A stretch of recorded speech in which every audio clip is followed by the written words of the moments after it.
Who's the Heisman favorite for you? I'm not trying to give a Heisman to Ty Simpson and Mendoza. Okay, that's just me. I ain't trying to give a Heisman to them. Okay, they are not the. Think about who's gotten the Heisman. Think about who the Heisman players are. RG3 Baylor. RG3 at Baylor. Cam Newton. Your Lamar freaking Jackson. Johnny Football. Freshman Jameis Winston at Florida State. Think about the level of exceptionalism and just highlights that have come from Heisman Trophy winners. And you mean to tell me that Ty Simpson is in that conversation? Did y'all see how many yards? Devonta Smith played one half in the national championship game. One half and had 200 and some yards, 2 or 3 touchdowns. Dude was insane. I think Derrick Henry has a Heisman Trophy. The 6'4" running back. The 6'4" running back. You telling me Ty Simpson and Mendoza are in that conversation? No. Come on, bro. We don't need to give out a Heisman Trophy this year. Is JSN really the best wide receiver in the NFL right now? Man, it's getting hard. Jamar Chase on his heels as far as receiving yards this year. Jackson Smith-Njigba has 948 yards receiving on the year, and Chase has 831. Bengals been balling on offense. They kind of fell off those couple weeks they had Jake Browning playing, so maybe that's the reason why it's such a over 100-yard gap. That is true, but at the same time, nobody JSN to be leading the league in receiving this year.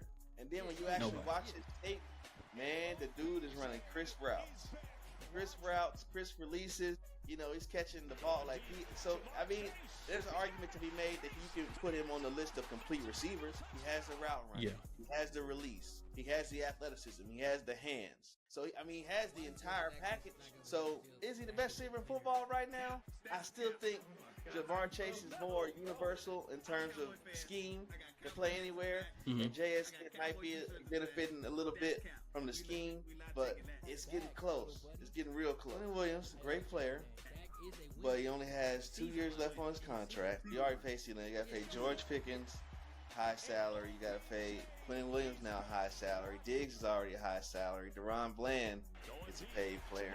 So this makes them more top heavy, for one, and potentially this could be a 2-year rental on Quentin Williams.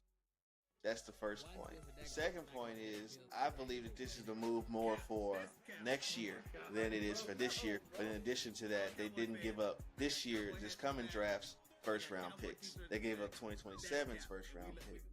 So I think they're in a viable position to pair Quentin Williams with the current defense they have and be able to draft 2 defensive players in the first round and kind of bolster that defense well enough to where they can make the offense and the defense work together and be competitive right back in the thick of things again. I'll tell you this much. This trade deadline, from all the moves we mentioned last week, this trade deadline was so anticlimactic. It was such a shit show. If it wasn't for the Jets, this would have been the most uneventful trade deadline of my lifetime. He has glaring issues, and I thought that Lincoln Riley offense would be like, hey, they're so powerful that it will overtake the fact that their defense can't stop the run foot ish, and it just hasn't. Why is it good for Dak, but it's not good for Justin Fields? Dak is a winner. Cap, that's cap. Oh my God, bro, no, bro. Morning. Welcome back to Bring the House podcast, where the takes are hot and the film actually gets watched. I'm Marshawn, the quick-witted, unfiltered podcast host with takes so bad you would think an SEC ref called it. From clutch plays to controversial calls, we've got every yard of the game covered. So sit back, turn us up, and let's bring the house. Because this week, we have an explosive pod. Hey, DT, is Kyler Murray done in Arizona? I think so, man. And here's why. The Arizona Cardinals have been falling out of love with Kyler Murray ever since they gave him that contract. And now that they've got Jacoby Brissett, who's never been bad, who's actually probably solidly the 28th best quarterback in the NFL consistently. And now they've got him he may be able to hold Kyler Murray off long enough to convince the Cardinals that they need to move on. But would I move on? No. And if in a world where Sam Darnold is a franchise quarterback and Geno Smith at one point is a franchise quarterback for somebody else other than the Jets, Kyler Murray might just need a change of scenery and he might explode somewhere else. And I'd be willing to bet on that. Yeah, no, definitely. It's a tough situation there for Kyler Murray in Arizona because, as you said, Jacoby Brissett has looked very, very good. He's brought the best out of the receivers. Look, the NFL thought that Marvin Harrison Jr. was going to be a bust after that first year because he couldn't get the ball or he couldn't receive the passes that he needed in order to make himself a star. Last game, look, guys, I know it was against a horrid, and I mean horrid Cowboys defense who gives up the most yards in the NFL right now when it comes to passing. However, Marvin Harrison looked like a star that game, especially when they emphasized getting him the ball that first drive and the way he put old boy on his back, who's rolling around like a 6-year-old in a pasture. Hey, look. And then also McBride. McBride looked phenomenal. We knew McBride had the talent, but couldn't get in the end zone. He got in the end zone twice last game. Twice. So Jacoby Brissett is bringing the best out of these young players. I don't see a bright future for Kyler Murray. So yes, the writing may be on the wall for Kyler in Arizona. One thing I want to ask you about, because you noticed that a couple throws he missed, Brissett missed to Maserati Marv. Like on the one, I think it was like a comeback, he missed the throw. And, Maserati Marv not really going to be open like that against everybody else. And so can you foresee a situation where, Brissett kind of comes back to the mean now when he plays like a real defense and still goes back to struggling to get the ball to Marvin Harrison Jr.? I mean, yeah, I don't think Jacoby Brissett is a starting NFL quarterback. I will say he is one of the best backup quarterbacks we have today, but I don't see him as a starting NFL quarterback. I still don't really believe in Sam Darnold. Even Sam Darnold is a good mid-tier quarterback, mid-tier starting quarterback. Jacoby Brissett is a backup quarterback. So you're going to have great games like this, like a Joe Flacco who threw for 400 billion yards last game. You're going to have great games like this, but you have to take the pros with the cons when it comes to a backup quarterback. And like you said, when they do face against a good defense, it may not be the same story. So yeah, I do think that he's going to return his mean. But what I'm saying for Kyler Murray, when I say the writing is on the wall, they may have to draft one of these new upcoming quarterbacks, especially if there's a project quarterback. So, yeah, that's what I mean when it comes to the writing on the wall. Do you think that Jacoby Brissett will return to earth? And do you think that he is the answer to the Arizona Cardinals' problems? I think he'll return to earth. But it's kind of like at the end of the day, I feel like he operates the offense. It keeps the offense rolling better than Kyler Murray. Like Kyler Murray can sometimes get the scheme stagnant, and I think that Coach Jacoby Brissett is more functional in that regard. But yeah, well, what do you think about because to move on from Kyler Murray, they're gonna have to take a lot of dead money. So you think teams are done giving a shit about dead money in the NFL? At this point, look at what the Broncos did. So I'm not saying they're going to have to move on within a couple of years. I mean this year, but within a couple of years, I can see it. And the reason I say that is because these quarterbacks coming up in the draft, none of them are starting caliber to me in the NFL. The closest one was Carson Beck, and you see what Carson Beck can do when the pressure's on, or you see that he's not the greatest quarterback. I don't see Clay Klubnik coming in and lighting the world on fire. I don't see the quarterback from LSU, Nussmeier, lighting the world on fire. I don't see any of these quarterbacks coming in and lighting the world on fire. So I say that the Cardinals should draft somebody like a Lenore Sellers, someone who's a year or two off from being a great starting quarterback. Go ahead and let Kyler Murray rock out for 2 years. I know Arizona fans, it's not going to be a great 2 years, but let him rock out for 2 years, and then after that, you can eat the rest of the cap or the rest of the money from his contract, and then let Lenore Sellers actually come out and be a great quarterback.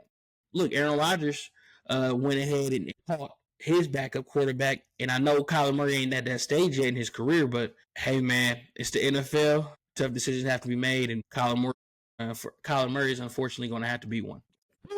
DT, is JSN really the best wide receiver in the NFL right now? Man, it's getting hard. Jamar Chase on his heels. As far as receiving yards this year, Jackson Smith-Njigba has 948 yards receiving on the year, and Chase has 831. The Bengals been balling on offense. They kind of fell Yeah. off those couple of weeks they had Jake Browning playing, so maybe that's the reason why it's such a over 100-yard gap. That is true, but at the same time, nobody JSN to be leading the league in receiving this year. And then when you actually Nobody. watch his tape, man, the dude is running crisp routes, crisp releases. He's catching the ball like he. So I mean, there's an argument to be made that you can put him on the list of complete receivers. He has the route running. Yeah. He has the release. He has the athleticism. He has the hands. So, I mean, he has the entire package. So, is he the best receiver in football right now? I still think Jamar Chase is more universal in terms of scheme, can play anywhere. Mhm. And JSN might be benefiting a little bit from the scheme, but it's getting close. It's getting real close. Yep, couldn't agree with you more. Jamar Chase is, like you said, he supersedes scheme. You can get him the ball on the screen. He can take it 10, 15 yards. You can go ahead and run a reverse and get him the ball. You can line him up in the backfield, get him the ball. You can go ahead, throw a deep route, get him the ball. It's so many ways that you can get Jamar Chase the ball. No offense to JSN, but I kind of see him more as a deep threat. I do understand last game they did attempt to go ahead and get him the ball on touch passes and reverse, and he did rack up some good yards after the catch or yards, rushing yards. But at the same time, like you said, it's just that bigger frame, the ability to be more elusive and break tackles when it comes to whether it's lowering your shoulder or juking or whatever it may be, and then also the fact that he kind of has that Julio complex. I'm not calling him Julio, guys. I'm not calling him Julio, but he has that Julio complex of where you could just throw the ball near him and Jamar Chase is going to get the ball. JSN, I don't see that as the same. Will I say he's the best receiver in the league? Statistically, yes. However, if you're looking at the grand scheme of things and if you're actually looking at football, he is not the best wide receiver in the league. Do you need to see more touchdowns from him? Because the league leader right now is Devontae Adams, and he has 8 touchdowns, and then there's people with 7, 6, all the way to 5, and so he's well outside the top 10, top really 15 in receiving touchdown. Well, we can say that for him. I kind of don't measure touchdowns for wide receiver as a good measure for how great of a wide receiver you are. The reason I say that is because we all know Devontae Adams is going to be historically one of the best touchdown catching wide receivers of all time, and it's not because I'm not calling him a bad player. I'm a Packer fan. He's a former Packer. I'm not calling Devontae Adams a bad player, but we all know Devontae Adams his touchdowns are a result of not only back shoulder passes from Aaron Rodgers, but slants on the goal line from Matthew Stafford. So I don't kind of see that as him leading with touchdowns. I don't see that as a great indicator for him being the best wide receiver in the league, especially right now. I can see a couple more touchdowns here from JSN, of course, because catching slants on the goal line is a key part of football, especially for wide receivers. But it's not necessarily the end all be all for the best wide receiver in the league measure. One question I have for you, DT. All this talk about JSN, his Ohio State partner, or his Ohio State, I should say predecessor, Ibuka. It's Ibuka from Ibuka. Buccaneers, right? Ibuka. Yeah. Ibuka from the Buccaneers. We know he's hurt, but do you see him surpassing JSN next year, if not the year after, when it comes to one of the top receivers in the league? Man, they know how to. I don't know what they're doing over there at Ohio State, selecting the right guys or what they got going on, man. But do I think he'll surpass him? They're so similar though. Yeah, like they really so similar, and so I think they're just kind of like the same flavor, and they'll kind of just be 1A, 1B. I don't think one maybe like kind of like how people think of Jamar Chase and Justin Jefferson right now. You may like Justin Jefferson, I may like just Jamar Chase, but you can't really say who's better. I think that's kind of, even though Jamar Chase and Jefferson are very different stylistically, totally I think different. they'll kind of be the same. Yeah, no, okay, understood there. I actually kind of do see him being better than JSN next year, more than likely. And you're right.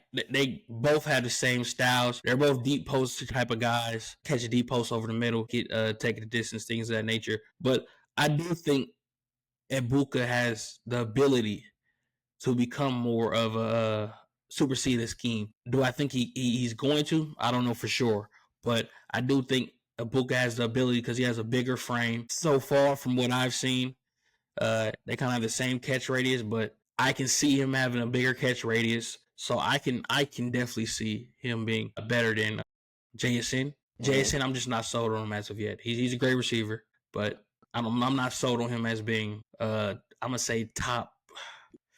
I'm not sold on him being a top 5 receiver in the league right now.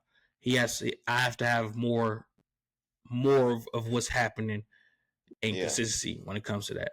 So that's kind of my take on that. Yeah, anything to add? No, we hit that one. DT, did the Patriots make a mistake not making any moves at this trade deadline? For them specifically, it's tricky, right? Everybody doesn't need to mortgage their future to try to get better and win now, right? If I was them, I'd have been aggressive, because they only a couple pieces away, and the draft is historically a crapshoot, So you don't know, and once you get to where you're a couple pieces away, you don't have time for a rookie to develop and learn how to play at the NFL level and all that stuff. So really, like for the Cowboys, for example, just briefly, they struggle at drafting the defensive tackle position. So instead of trying to draft one and develop one, they just say fuck it and go out and get the best one they can find in the NFL, and then a solid one in Kenny Clark, because they know they struggle at drafting that position. And so it should be the same logic across the league. Like everybody doesn't have to, like the Buffalo Bills, they running their wheels waiting on Keon Coleman to be a true stud wide receiver one. When you got Jackson Smith and Jigba and Ibuka going crazy, So I feel like they should have made a move to get a little bit closer, because right now they can handle the Bills. We need to know if they can handle Kansas City. We need to know if they can handle the Ravens when healthy and when competitive. And I think they needed a few more pieces to be able to do that. Yeah, no, definitely understood there. I think they made a grave mistake at deadline. Look, guys, I know, especially Patriots fans, I know you have a young quarterback and it's all sunshines and rainbows. I don't know Booty's first name, but Booty's looking pretty good. But at the end of the day, is Booty really going to be a star wide receiver? I don't see it. So not only do the Patriots need to go out there and get some receiving help, their running back position ain't the greatest. I know the Ricky Henderson is just now coming on, but Gibson's out for the season. Ramondre Stevenson is hurt. Go ahead and get somebody like a Tony Pollard. He's only getting 6 to 10 carries in Tennessee. He's not in your division. They're not a threat to you of getting to the playoffs. Throw them a bag. Not a bag. Throw them a 5th or 4th rounder for Tony Pollard. It's not going to be the end of the world. And he'll be a great rotation running back. At least you know that his fumbles won't be a problem. You won't put lots of miles on your rookie running back, Henderson. That was a slam dunk for them. I think that was a great play. Wide receiver, hey, let's pick it a little league. The Jets were fire selling. The Jets were completely fire selling. I went through it first for Garrett. Imagine Garrett and Drake May. Yeah, that would be a hell of a fit.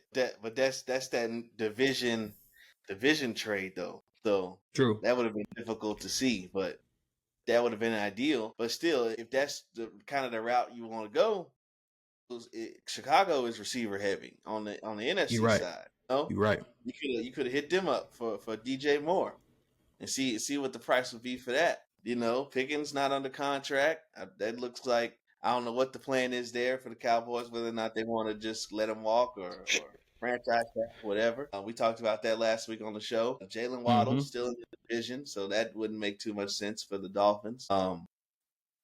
A.J. Brown was dissatisfied. Yep. And he wanted to be a Patriot coming from the Titans. That's the crazy thing about it. So that would have been a good fit as well. Look, I'll tell you this much. This trade deadline, from all the moves we mentioned last week, DT, this trade deadline was so anticlimactic. It was such a shit show. If it wasn't for the Jets, this would have been the most uneventful trade deadline of my lifetime, because nobody wanted to make a move. Everybody thinks they are Super Bowl ready with the roster they have. And that's coming from a frustrated Packers fan, because we definitely could have made some moves. We definitely could have bolstered our roster and actually been a legitimate contender. We could have got a star wide receiver. We could have got some cornerback help. But instead, we stood pat. Then we got the Browns, who, come on, man. Come on. Njoku, you can trade him for some decent players to leverage your future. You could have traded Shador. If you're not going to play him, might as well trade him. You could have traded, I don't see you trading Myles Garrett. That's the franchise. But the Browns should have made moves. It's so many teams. It's so many teams that could have made moves that were just, hey, we're good where we're at. And I feel like that's going to come back to bite a lot of teams. And like you said, you just said the Bills could have made moves. Keon Coleman is not it. No offense. And I love Keon Coleman. Great personality. Great for the NFL. Great for the views. But golly, he's not it. He's not your star wide receiver. And the Bills just like, Josh Allen, all right. We got 3 tight ends who can catch passes. They gonna run the shit out them 3 tight end sets. 13 personnel. They gonna get the most juice out of a 3 tight end set than ever thought of in NFL history. They gonna run the shit out of that. But Shakur is growing on me. I can't lie. But Yeah. I don't think they got enough horses though. They just don't have enough horses. And they gonna live and die by that 3 tight end set. If they like it, I love it. I don't think it's gonna win them the Super Bowl, and everybody makes a lot about them beating the Chiefs and beating the Chiefs handily. But I just don't see them beating the Chiefs in the playoffs when it count. And some people say the Chiefs not gonna make the playoffs. So that's starting to be talked about out there. That's nonsense. That's definitely nonsense. But yeah, man, it was a lot of teams. They third in their division halfway through. There's another team that could have done something at the trade deadline. But hey, this trade deadline was the most frustrating day ever for me. So that's neither here nor there. Everybody, I don't have any insiders for the NFL, but I just think that people overvalued their players, and that turned off a lot of other NFL teams. So I'm pretty sure there were calls to most teams for, hey, you want this player? Or, hey, you want this? Okay, we want this in return. Saying they wanted like too much. You like they wanted too high value in return for these players. Yeah, definitely. Because it doesn't make no sense that the Titans didn't do anything to help out Cam Ward. Anything for his future. This is the next year's draft. We were talking about it's quarterback heavy. The next year's draft may be one of the best wide receiver classes, if we're being honest. Some wide receivers coming out, like, come on, man. And that would help out the Titans so much. Cam Ward will be so good with a Cardinal Tate or someone he can actually get the ball to. Right now, like you said, love Restrepo. But my man ran a 4.6 or 4. What do you run? A 4.6, 4.8, something like that? Yeah, I think a 4.68, I believe. Come on, man. He hasn't even seen the field. I know y'all got Io Manor, but come on. He hasn't showed anything. You need offensive line help. Yeah. The Titans are. They've had that. And they can leverage their future. They have assets. I just don't understand what's going on. But hey, who am I? I'm not an NFL GM. What do I know? Apparently, they think we don't know shit. Just like the fans in general. But they think we don't know shit. DT, we were just talking about trades. And how frustrating trade deadline is. One of the bright things about your trade deadline is the Cowboys got arguably the best defensive tackle, or at least the top 5 defensive tackle in today's game, in Quinnen Williams. What are your thoughts on the Cowboys trade for Quinnen Williams? And the Cowboys also got a linebacker from the Bengals. I'm sorry, I don't know his name, but they got a linebacker from the Bengals. Yeah, Mr. Wilson.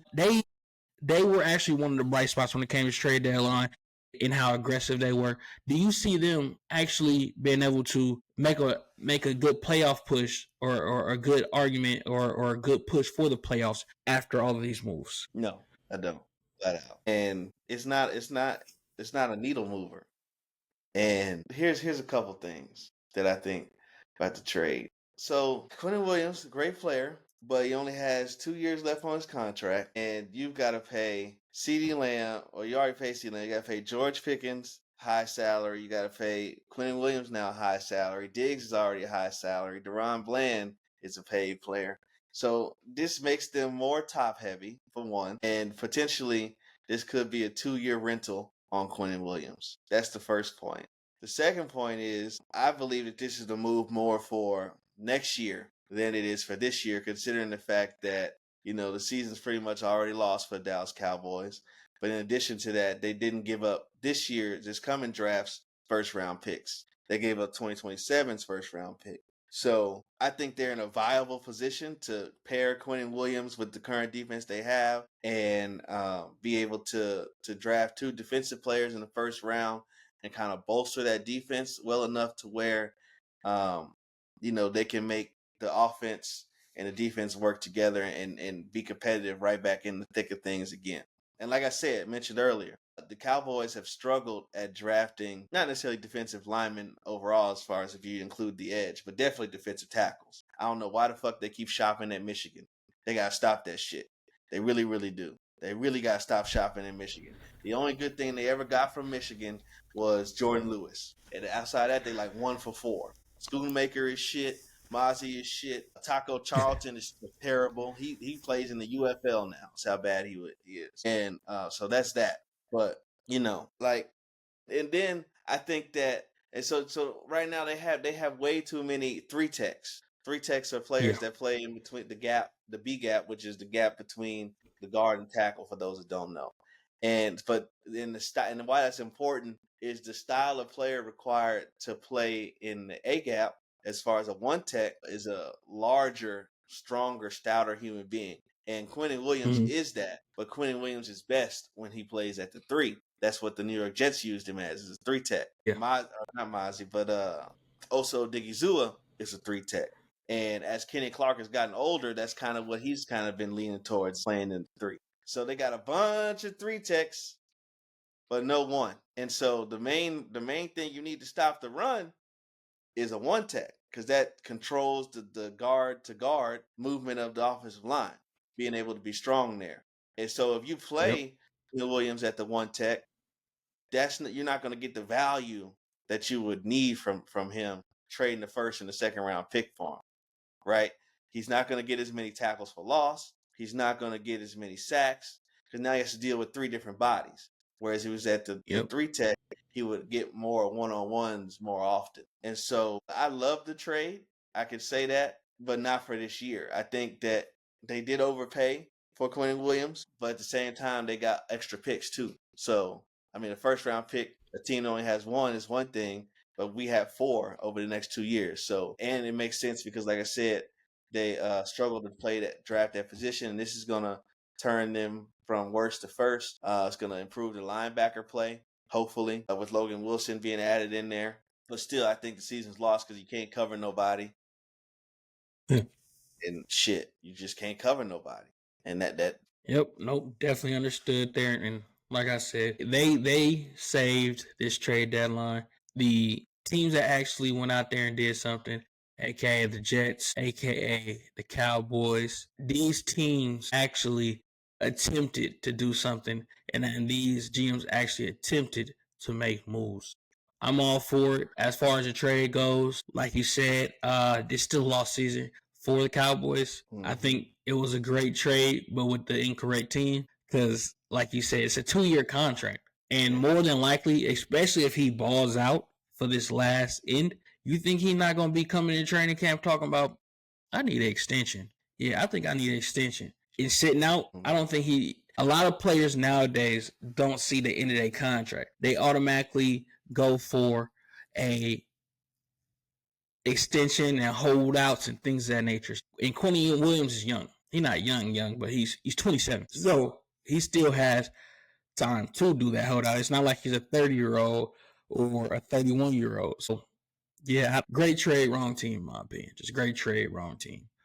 But hey, like you said, y'all had picks. Might as well use them. The Eagles. Actually, I lied. Sorry. We were just talking about the Jets. Let's go ahead and go to their other big trade they made. Mr. Sauce Ahmad Gardner is now a Colt. DT, how do you feel about this trade? Do you think this puts the Colts over the top for a playoff, not even a playoff hopeful, but a Super Bowl bound team? Do you think they can conquer the AFC now with Sauce addition, or do you think it was just a normal regular trade that won't move the needle for them? What do you think, DT? I like Sauce Gardner. I like his personality, but he's been getting barbecued lately. It's not good for him to get barbecued because he's supposed to be the shutdown guy, supposed to be the man coverage guy, and do a lot of zone Mm-hmm. too. But like you can't be getting burnt to a crisp and holding and pass interference as much as he has and be like a viable option. The Colts did need some corner help, so Sauce Gardner, you could say that he's better than most corners that the Colts have right now. Um, but at the same time, I mean, did you see what George Pickens did to Sauce Gardner? I mean, Lord have mercy. So, I mean, shit, the guy he got traded for, got included in the trade. What's his name? Adnan Mitchell. AD Mitchell. He cooked him a couple times when they played the Colts, when the Jets played the Colts. So for me, it's just like he's not so at corner when you're making a trade like that. You want a guy that's going deter people from throwing the ball that way. Like you making that type of move to lock down one side of the field and not have to think Mm-hmm. about it. And Sauce Gardner is not at that level yet. He's not going to deter any when they watch that George Pickens tape. That's not going to deter nobody from throwing at Sauce Gardner. They're gonna try Sauce Gardner, and to be giving up a first round pick for it, you want a guy that's gonna at least deter, like get a lot of picks or something, instead of just Yeah. being a turnstile. But those are my thoughts. Nope. Definitely couldn't agree more. This was kind of I wouldn't say it's a head scratcher because, like you said, the Colts did improve their cornerback play. So they went from a C plus, B minus cornerback to a B now. Still no, like you said, still no lockdown, still no fly, not a no fly zone in Indy. Mm-hmm. Yeah, this is a tough one for me because I definitely think they overpaid, 1,000% overpaid. They could have got so much more for a first rounder, and they settled with Sauce Gardner. And like you said, he's this year, or really these past couple years, but this year in particular, he's been getting burnt to a crisp. So we gonna see if now that Adnan is on the not Adnan, I'm sorry. Now that Sauce is on a different team, if he gets less PIs, because he did say, "Hey, I'm only getting PIs because I'm playing for a losing team." Now you're playing for a technically winning team. Let's see if you still get less PIs. Let's see if you go ahead and become a lockdown corner and play up to the potential that you really have. But yeah, I definitely think Colts overpaid, and I think Colts fans would even say that. But again, hey, who are we? Who are we? We don't know a lot, I guess. They need to hire us, bro. We'll get it right. I agree. Or at least you'll pay less for somebody who's making the same mistakes that you paying this $1 million man for. That's all I'm saying. Yeah, I can go out there and get burned Eagles. on the post route if you want. I get burned on the post route. I'll make a dumb trade. You told me to go get some cornerback help? We got a I first tell you rounder? what, I'll be somebody GM for 100,000. Y'all paying them millions or hundreds. I'll be somebody GM for 100,000. Let me go. Literally. I'll be a real Barely. cheap dummy. I'll be a real cheap dummy. That's what you want. Shit. I'll be the one in the media getting roasted. I take it. He thought he had something, but it looks like the player was incompatible with our team, and he didn't want to re-sign with us. I apologize. Yeah. But with that being said, Eagles DT, Eagles acquisitions, will they fall flat, or will they put the Eagles over top and bring them back to the greatness they had last year? Bro, with this one, bro, how we forcing? Yeah. How we forcing? He was fiending to make a move. He saw Dallas finally made a move. He said, "This a force, bro. This a force. Neither one, all three of them guys not needle movers, bro. And I don't even mean to disrespect Jalen Phillips like that. I don't mean, but Jalen Phillips is a solid player. But again, it's kind of the same thing with Sauce Gardner. Jalen Phillips not finna make me stop throwing the ball. Jalen Phillips don't require no chip. I mean, he might get a sack here and there, might beat a guy one-on-one here and there, but he ain't a Micah Parsons or a Myles Garrett or a Max Crosby. If you wanted to strike some fear in some people, go get Max Crosby. Definitely. Don't get Jalen Phillips and think the league scared. Man, we ain't scared of Jalen Phillips, nigga. No, come on, bro. Howie's the best GM in the NFL. Bar none. He drafts well. He makes viable trades. He's won 2 Super Bowls now, one of them with a backup quarterback. Howie Roseman is the best general manager in the NFL. But this year, these 3 trades, Buddy is forcing big time. Couldn't agree more. Al he's the best GM in the league. But man, my boy must have been attention deprived when he was young. Cause come on, man. It was way better trades out there. And I'm pretty sure he inquired. About Max Crosby. I'm pretty sure he inquired about these true players that can actually make a difference. He probably called the Browns just like, y'all got Myles Garrett to market, and probably settled for Jalen Phillips. Absolutely. But like you said, Jalen Phillips isn't a needle mover. Nobody's coming to the you said what? Bro, what would Myles Garrett make the Eagles, bro? Like, fuck them picks. Ridiculous. Fuck them picks. If they could have got Myles Garrett, bro, if they would have gave us the first, they could have given us the first for the next 3 years. That's a 2nd round pick if you got Myles Garrett. I would have just said that. Because now you got somebody you think Myles Garrett ain't gonna bring the best out of Jalen Carter now? Myles Garrett gonna get double teamed every time. Jalen Carter is gonna eat whoever he's against. Jalen Phillips is not doing that. It's not doing that. I'm not a fan. I'm not a fan, Howie, for this one. Like you said, he definitely was feeding to make a move. He seen somebody in his division make a move. And it's low-key the worst team in his, second worst team, the third worst. Dang, that's a bad division. But the Cowboys is not a threat to you. Even with Quentin Williams. Even with Mr. Logan Wilson. Like, the Cowboys ain't threatening you. And I like Rashid Shaheed. But he not a needle mover. Like, y'all got that at home. Exactly. Y'all got the Heisman Trophy winner who can get deep. You know what I'm saying? Like, y'all already got that. Like, y'all still the same guys y'all was before the trade deadline. Y'all the same guys. Nothing has changed here. Y'all still good. Y'all still gonna be in the NFC Championship, but you ain't more potent now than what y'all was before. Like, the Cowboys will still can and will still handle y'all in the event we play y'all. Y'all secondary still garbage. I mean, your linebacker core not the best, you know? So, I mean, what we doing here? Howie? We out here just doing shit to do it. And ain't nothing wrong with that. It's like that. He the vet. He the GOAT GM, you know? But it's like that meme when the dude was standing up in the camera and he was like super big, and then he stepped all the way back and now he looks skinny. That's exactly how the Eagles are. They was just like, yo, we gonna make it look like we actually did something this trade deadline. And they the same exact team. I expect more from you. As a Dallas Cowboy fan, you tormenting 18,000 years, I expect more from you. I expected to see Myles Garrett to Eagles come across my screen. Or I expected to see Max Crosby to Eagles come across my screen. Yeah. And I didn't see it. I expect, Howie, you got to do better. Jalen Phillips not getting it done. You need to be that menace that you always have been to the NFL. You need to go out there. You need to trade for Myles Garrett next time. Don't bring us great value, Myles Garrett, and think that it's gonna move the needle. It's gonna make it be a bigger headline than Quentin Williams going to the Cowboys. Watch Jalen Phillips show us that he's deserving and that he's really a great acquisition. Bro, I'm not saying he bad, but I'm saying of the DNs that should have been, of the edge rushers that were on the market, it's a list of guys better than him. I agree.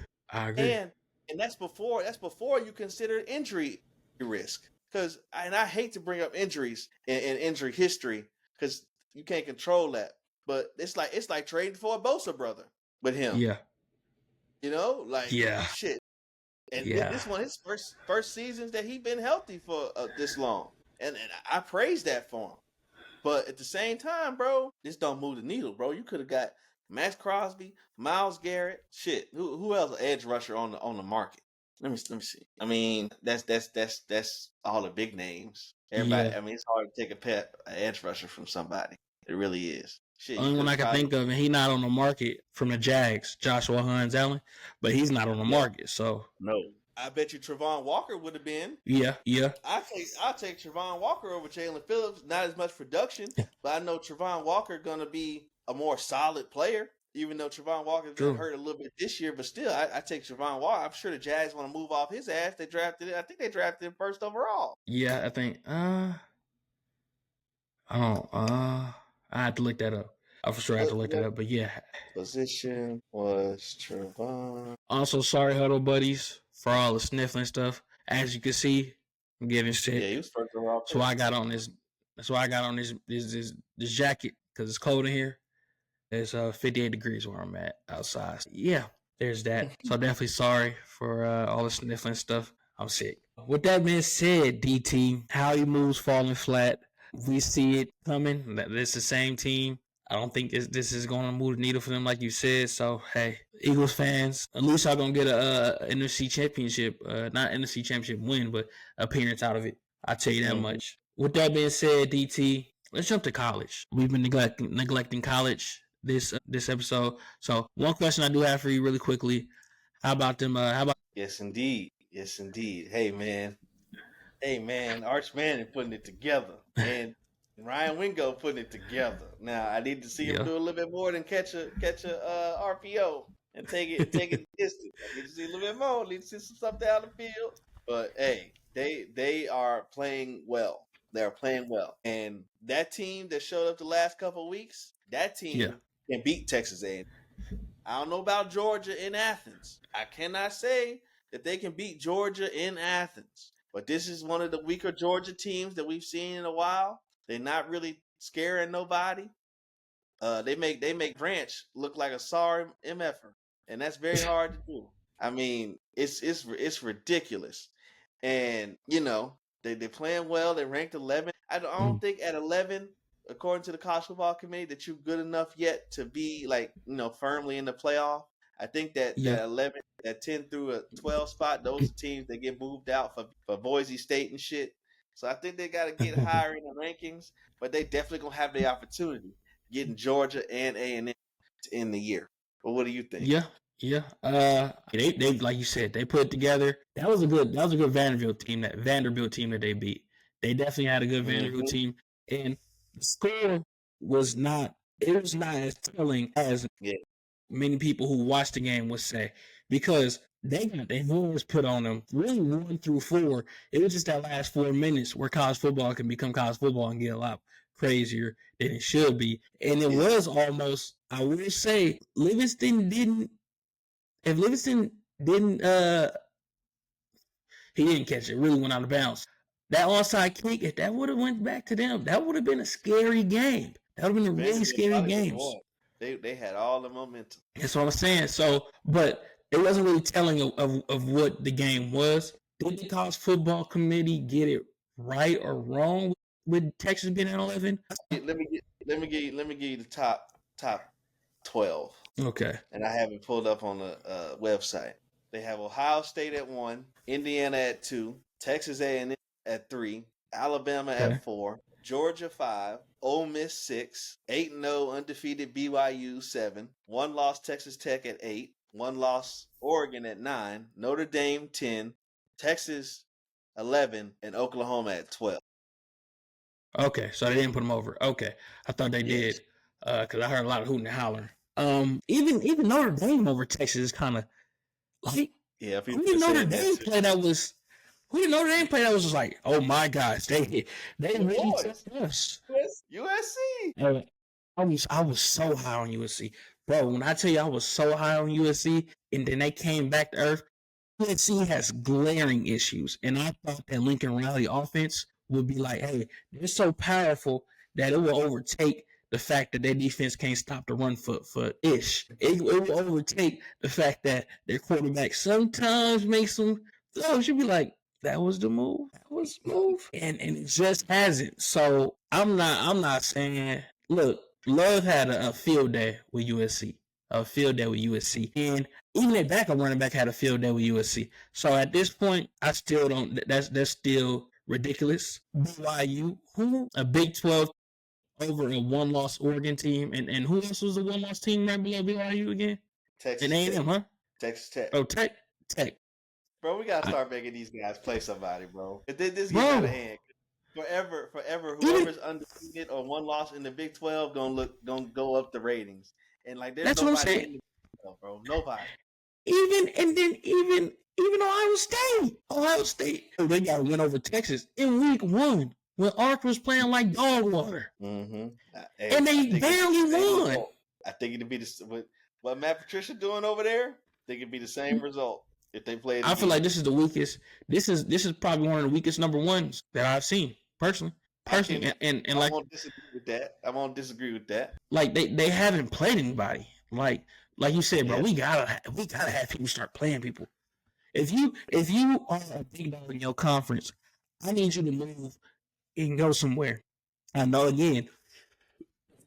you played Texas week 1, but then you should have doubled down and went on the road to another SEC team just to show your dominance, just to assert it. Mm-hmm. Come on, man. This is college football committee. They gonna crack every year. Let's just I need the drugs they on. They must go into the room and just have peyotes burning. Just go in the room and be hallucinating because every year they do some foolishness. Just some foolishness, man. But who would you put at 1 if not Ohio State? I mean, Indiana, hell no, but Texas A&M possibly. But you don't want to put Texas A&M on that pedestal when they got Texas still to play. And that's the problem. That's the problem. Technically, I don't think there's a number 1 this year. But if we had to put somebody, it's gonna have to be Ohio State. They're undefeated. They're dominating all of the people they face. So it has to be Ohio State. But they haven't played anybody. Mm-mm. It's a like forced. Every time they step on the field, they know they're gonna win because they know Exactly. that they haven't been threatened in that way. You know, because they have better athletes, they have better scheme, they have better everything. There's been no threat to them all year. They need to play some more SEC boys, to be honest with you. Which, believe it or not, I think if SEC, they can play Miami and Florida too. ACC boys, you're right. The Big Ten is a very. Have they even faced against Indiana? No, both of them. They haven't even faced against the best teams in their own conference. They haven't even faced against Oregon, huh? No, I don't think they have. Maybe, but I don't think they have. That would have been a big noon kickoff if they did. And big noon kickoff's been ass this year. They need to do away with that. That shit dead. Big noon kickoff is dead. That ain't motivating nobody to come watch with fucking Illinois and Northwestern. Nobody wants to watch that shit at noon. We good on that. No. Look, they haven't even faced against the best teams in their own conference. So yeah, bro, this is our number 1 is unfortunate, but yeah, the college football committee drug strikes again. That's all I gotta say. Dare, we gotta bring back Dare. You know, like no more drugs for these people. With that being said, let's go ahead and jump to this week Heisman race. First of all, who's the Heisman favorite, if there is one? Yeah, DT. That's what I'm starting with. DT, who's the Heisman favorite for you? I'm not trying to give a Heisman to Ty Simpson and Mendoza. Okay, that's just me. I ain't trying to give a Heisman to them. Okay, they are not the. Think about who's gotten the Heisman. Think about who the Heisman players are. RG3 Baylor. I mean, R freaking Jackson's. Johnny Football. Freshman Jameis Winston at Florida State. Think about the level of exceptionalism and just highlights that have come from Heisman Trophy winners. And you mean to tell me that Ty Simpson is in that conversation? Did y'all see how many yards? Devonta Smith played 1/2 in the national championship game. One half, and had 200 and some yards, 2 or 3 touchdowns. Dude was insane. I think Derrick Henry has a Heisman Trophy. The 6'4" running back. The 6'4" running back. You telling me Ty Simpson and Mendoza are in that conversation? No. Come on, bro. We don't need to give out a Heisman Trophy this year. How about Julius Sand? We're not. This not going to be NFL MVP.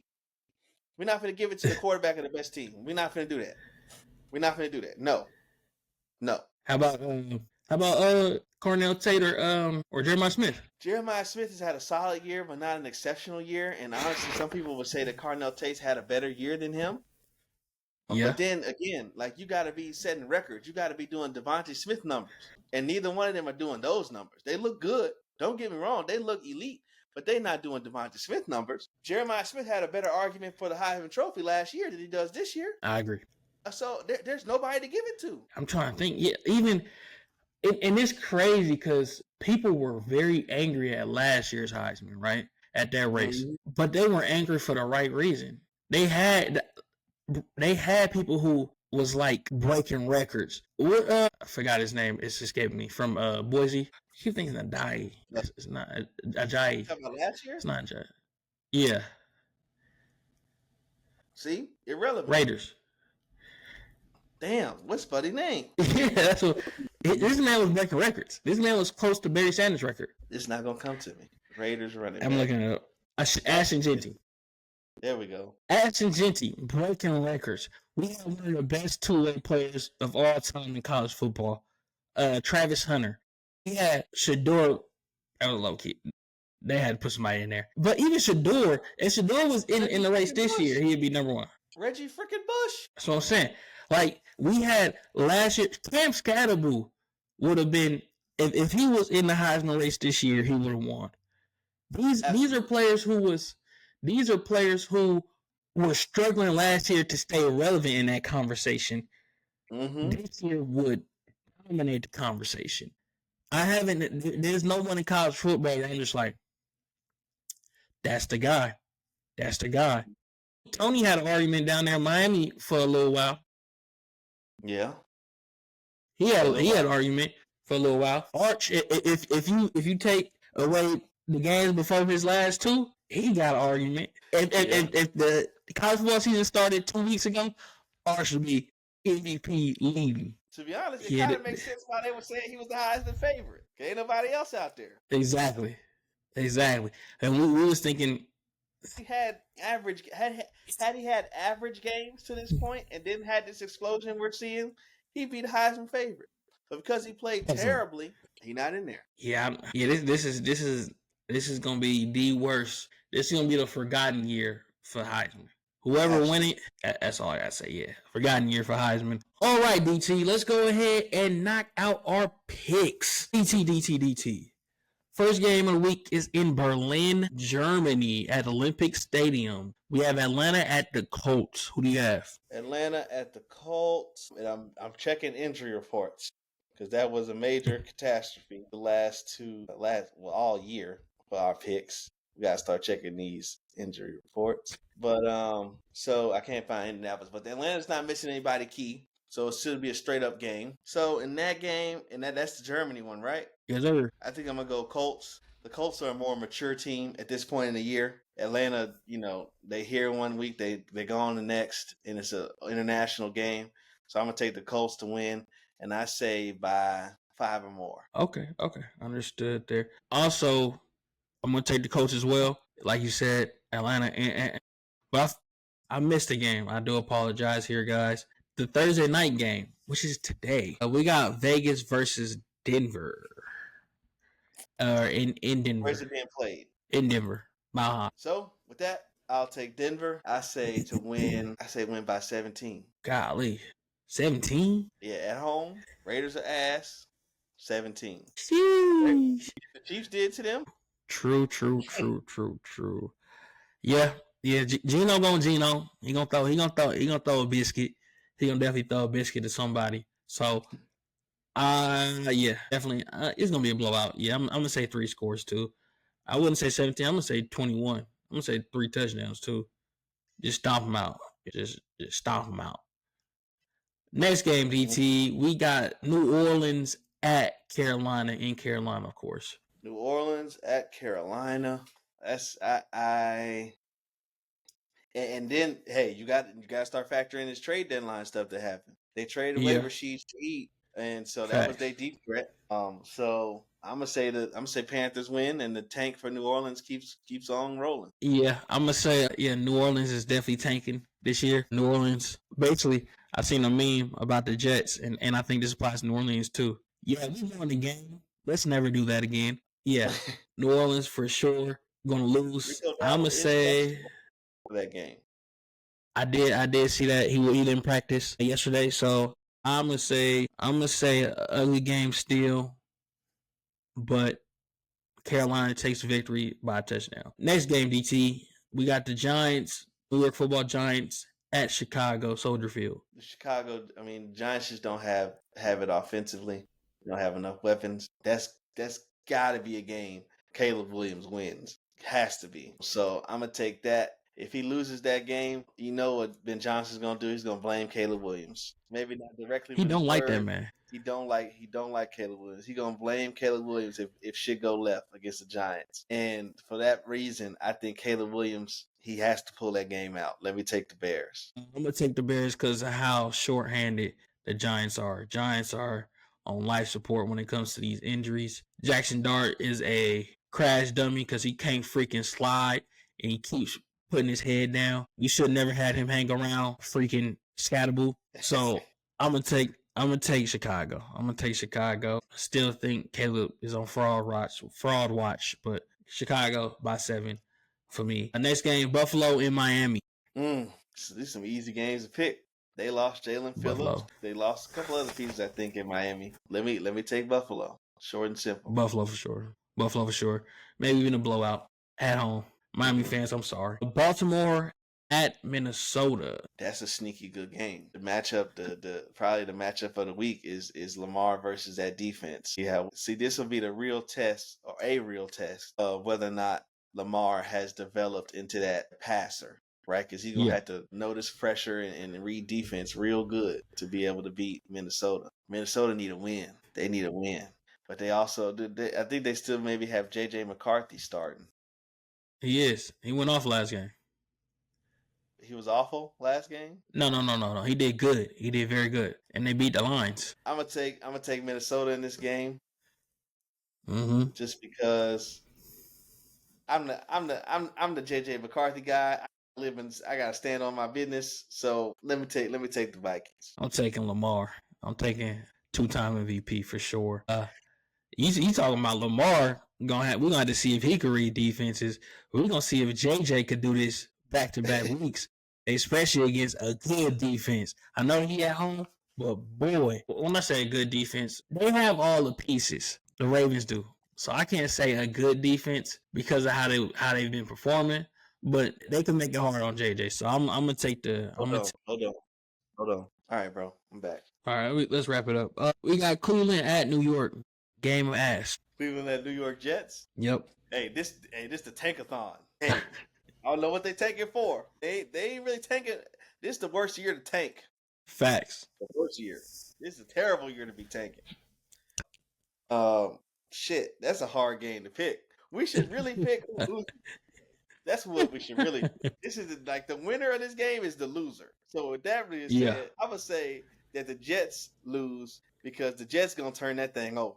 Yeah. Dylan Gabriel trying not to end up on CNN, so he ain't gonna throw the ball 50 yards down the field. So I'm gonna say the Jets lose and win the game by losing. Let me get the Jets to lose, so the Browns win. I'm gonna say Browns win definitely. Like you said, Dylan Gabriel trying to keep his starting job, and Kevin Stefanski trying to keep his head coaching job, and they can use this as a resume booster. Even though this is like saying I worked at McDonald's. You're not getting a corporate job. I'm gonna say Browns. Browns winning that. Patriots at Bucks in Raymond James Stadium, Tampa. Ooh, that's a good test for the Patriots. That's a real good test for the Patriots on the road against a team that has been pulling it out every other week in the fourth quarter. Is Ibuka gonna play? Let me see injury report. Ibuka is Chris Godwin's not playing. Baker full participant. I don't see him on injury report. So I'm gonna take the Bucks. I'm gonna take the Bucks to win at home in a close one. Okay. Yeah, I'm gonna say that as well. I think Christian Gonzalez is hurt too for the Patriots as well. So yeah, Bucks win by 5 or more. 5 or more. If Ibuka's healthy and Gonzalez is out, Bucks win by 5 or more. I'm gonna say yeah. I gotta go with my Bucks. TD Baker made money. My MVP. Front runner, yeah. I'm gonna go ahead and go with the Bucks. We got Jacksonville in Houston. Let me get Houston. Houston is a good team. They're not showing it this year. But Jacksonville again is kind of like the Falcons. They up and down. I'm gonna say they down this week. They lose to the Texans. I'm gonna say Texans as well. It's at home field advantage, and CJ been playing pretty decent. So yeah, I'm gonna say Texans as well. We got Cardinals at Seattle. Both man. Seattle, very handily. I think that Brissett falls back to earth, and Harrison Jr. looks like a bust again. And so that's what I think. I think Seahawks win. I agree. Seattle win by 2 scores. We got Los Angeles and San Francisco. Levi Stadium. Rams? Los Angeles Rams? Rams. Yeah, I'm sorry, Rams. Division game. Okay. I can see that. I'm taking Rams. To beat the Joshua Purdy-less San Francisco 49ers. We got Detroit in Washington. Northwest Stadium, Landover, Maryland. No Jaden Daniels. Detroit doesn't lose games like this. They're not the Cowboys. Definitely going Detroit. Pittsburgh at Los Angeles. Chargers. I'm gonna take the Chargers here. No, Mike Tomlin. Mike. Let me give Mike Tomlin. Mike Tomlin and Aaron Rodgers to win. I'm going AA Ron too. AA Ron for sure. My former GOAT. Shout out to him. So yeah, give me Pittsburgh as well. Washington. They love that man. Yeah. They love that man. And then primetime Monday night game, my Packers versus Philadelphia at Lambeau. Y'all both of y'all secondaries ass. I was just about to say, Eagles got better roster, but they really don't.